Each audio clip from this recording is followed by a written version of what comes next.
बिस्मिल्लाहिर्रहमानिर्रहीम। अस्सलाम वालेकुम।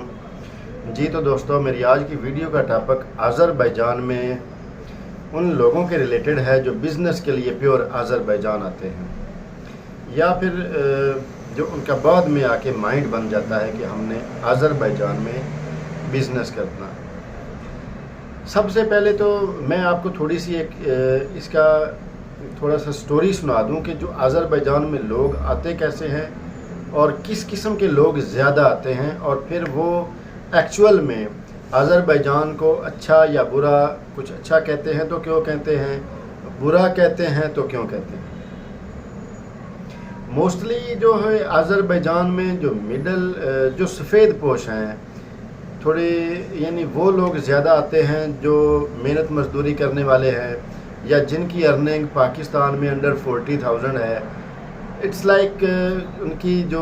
सैलरी होती है वो 20-30 हज़ार के करीब होती है, और इसी तरह ही इंडिया से जो लोग आते हैं उनकी सैलरी भी यहीं तक 20-25 हज़ार तक होती है।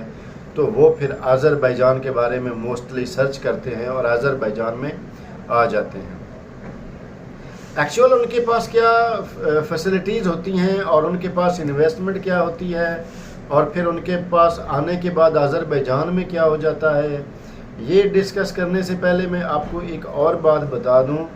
कि चूँकि इस किस्म के लोग वो ख़ुद से अपना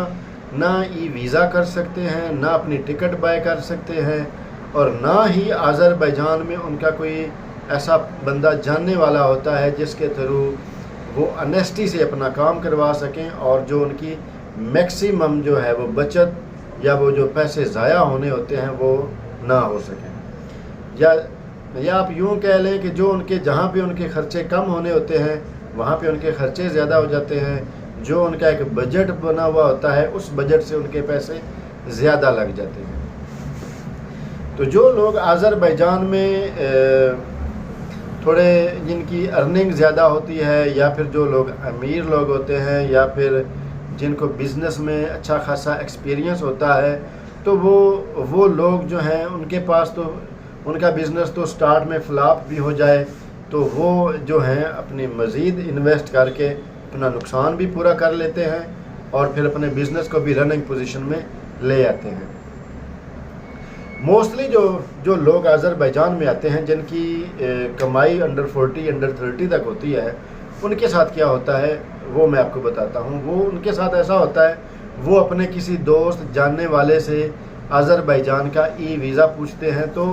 आज़रबाईजान का ई वीज़ा जो पाकिस्तान का 5-6 हज़ार रुपये में मिलता है, जो लगवा के देगा वो भी आपसे 1 या 2 हज़ार रुपया ले लेगा, जो कि वो ठीक है, रीज़नेबल है। लेकिन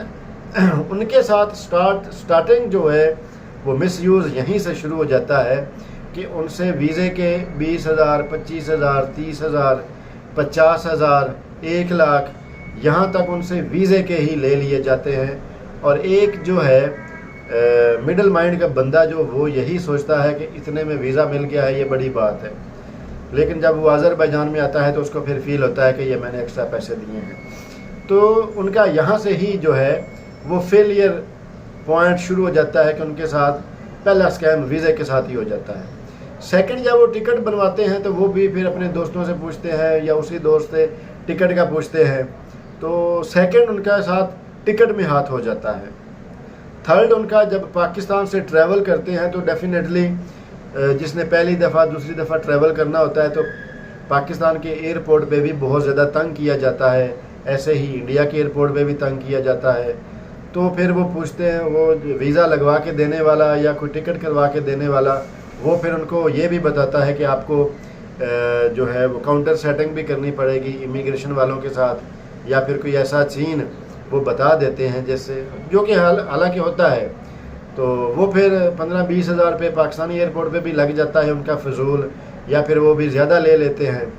तो ये वीज़ा, टिकट और जो है पाकिस्तान के लिए पाकिस्तान से फ्लाई करना, यहाँ तक ही उनके साथ स्कैम हो जाता है। आगे जब वो बिज़नेस TRC के लिए आता है तो बिज़नेस TRC कंपनी और बिज़नेस सेटलमेंट, उसके लिए भी उसके साथ वो जो उसकी होती हैं चीज़ें वो भी हो जाती हैं। तो बाकी चीज़ें ऐसी हैं कि जब आप سوری جب پھر وہ بزنس کے لیے جو ان کے پاس پیسہ جو سیو ہوتا ہے یا جو ان کا بجٹ پلان ہوتا ہے کہ ہمارے پاس اتنے پیسے ہیں، یہاں پہ اتنے لگ جائیں گے، یہاں پہ اتنے لگ جائیں گے، تو پھر ان کا جو بجٹ ہے وہ ڈسٹرب ہو جاتا ہے، اور بجٹ ڈسٹرب ہونے کی وجہ سے جو ان کا بزنس پلان ہے وہ فیل ہو جاتا ہے۔ اور چونکہ اس قسم کے لوگوں کے پاس، جو کہ میری بھی ہمدردی انہی کے ساتھ ہے، اللہ پاک ان کی مدد کرے، اچھی بات نہیں ہے، لیکن جو کہ ان کا بیک اپ پلان پھر نہیں ہوتا ہے، اور بیک اپ پلان کے نہ ہونے کی وجہ سے جو بزنس ہے وہ ان کا فلاپ ہو جاتا ہے، اور پھر وہ سبھی آذربائیجان میں رہنے والوں کو، پاکستانیوں کو، کنٹری کو وہ برا بھلا کہہ کر واپس چلے جاتے ہیں، اور اس طرح وہ فلاپ ہو جاتے ہیں۔ لیکن اگر آپ دوسری طرف دیکھیں، جو پڑھے لکھے لوگ ہوتے ہیں یا پھر جن کے پاس سرمایہ کافی ہوتا ہے، ایک تو وہ یہ کہ ویزا خود لے لیتے ہیں، ٹکٹ خود کرتے ہیں، یہاں پہ آنے کے بعد وہ اگر کسی نہ کسی اسکیمر کے ہتھے چڑھ بھی جائیں، تب بھی وہ جو بزنس کرتے ہیں وہ بزنس کو اسٹیبلش کر لیتے ہیں، کیونکہ ان کے پاس بیک منی ہوتی ہے، اور وہ جو نقصان ہوا ہوتا ہے وہ جلدی ریکور کر کے پروفٹ میں چلے جاتے ہیں۔ تو یہ چیزیں آذربائیجان میں آنے سے پہلے اگر آپ ایک ورک آؤٹ کر لیں، آپ اسٹڈی کر لیں، تو یہ آپ کو زیادہ بینیفٹ، زیادہ پروفٹ دے گا۔ اور جو لوگ آذربائیجان میں بزنس کے لیے خاص کر کے آتے ہیں، جن کی آمدنی اتنی کم ہوتی ہے کہ ان کے پاس بیک منی نہیں ہوتی، یا چھوٹے لیول کا بزنس کرنے والے لوگ، وہ میرے خیال سے آذربائیجان میں نہ آئیں، کیونکہ جو ان کی جمع پونجی ہوگی، جو ان کا پہلے پاس سیونگ ہوگی، وہ بھی ضائع ہوگی، اور آذربائیجان میں جو ہے وہ آپ کے ریکوری ہونا ناممکن ہے۔ تو کوشش یہ کریں، ایسے کنٹری کا انتخاب کریں جہاں پہ کم از کم اگر آپ کا بزنس سکسیس نہ ہو سکے تو آپ جاب کر سکیں، اور جاب کرنے سے